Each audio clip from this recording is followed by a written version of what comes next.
Sonolibro presenta Salto Angel, de Fausto Grisi. Capítulo 1. Alaska, 1905. 450 millas al noreste de Anchorage. Una pequeña mancha oscura apareció a lo lejos del horizonte, donde el pálido disco del sol polar había empezado a lamer la plana, silente, cándida superficie de espesos hielos que cubría aquella solitaria parte de la Tierra. A medida que aquel punto avanzaba, los rayos del sol proyectaban en el valle su imagen agigantada, dispersándola en un caprichoso juego de reflejos, única variante de un paisaje irreal, cristalizado en su rígida geometría espacial desde los tiempos más remotos. Primero se oyó un débil silbido. Luego una nube formada de nieve recubierta de un ligero estrato de hielo granizado se levantó del suelo y empezó a correr, deslizándose en dirección de aquella mancha. El viento del noreste, el tremendo e implacable enemigo de todos los que se atrevían a recorrer aquellas landas, había empezado a rugir. Impulsada por su amenazadora fuerza, la nube de hielo alcanzó la pequeña masa en movimiento justo en el momento en que ésta había comenzado a bajar por el costado de un pequeño declive, desapareciendo en la nada. Poco después empezó a oírse un ruido que iba sobreponiéndose al silbido del viento. El ruido de algo que iba rozando con fuerza la capa de hielo, comprimiéndola y haciéndola emitir unos algodonados gemidos. De repente, de la nube salió disparado, como si lo estuvieran persiguiendo los demonios del infierno, un trineo arrastrado por 6 pares de perros.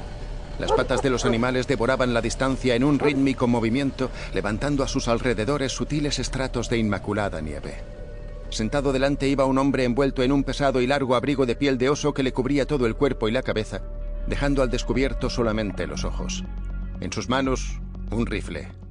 Detrás de él, abrigado de la misma manera, de pie, otro hombre, incitando con un largo látigo a los perros para que volaran.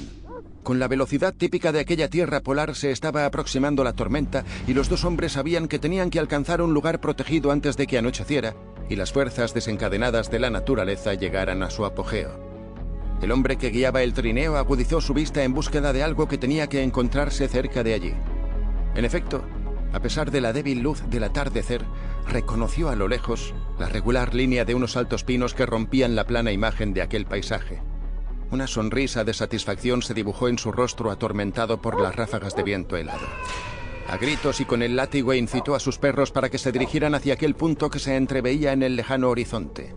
Alcanzaron al anochecer el tupido bosque y montaron la carpa de espesas lonas que llevaban consigo, amarrando con un mecate sus extremidades a los troncos de unos árboles, cuidando de no tensarla demasiado para que no ofreciera una desproporcionada resistencia a la furia del viento. Amarraron también los perros a otro árbol, dejando conectada la soga que corría entre un animal y otro, para que durante la noche no pudieran, por miedo a la tormenta, soltarse y perderse. Sentados uno frente al otro, tomaron una taza de café que habían calentado sobre una hoguera dejada a propósito prendida afuera de la carpa con la intención de alejar lobos u osos que se encontraban por allí. Las llamas, movidas por el viento, dibujaban extrañas figuras en las paredes de la carpa. Hasta aquel momento ninguno de los dos había hablado, limitándose a cumplir todas aquellas operaciones en silencio, como si se tratase de la ejecución de un ritual al cual ambos estaban acostumbrados desde hacía mucho tiempo. El más anciano de los dos observó a su compañero y volvió de inmediato la mirada hacia un punto indefinido en el angosto espacio de su precario refugio. Experimentó una profunda pena al ver el rostro de su amigo surcado de espesas arrugas, los ojos enrojecidos, la barba larga, los cabellos prematuramente canosos, la mirada entristecida y desesperanzada, y las manos moradas e hinchadas por el hielo que temblaban sosteniendo la taza de peltre de la cual salía el humeante olor a café.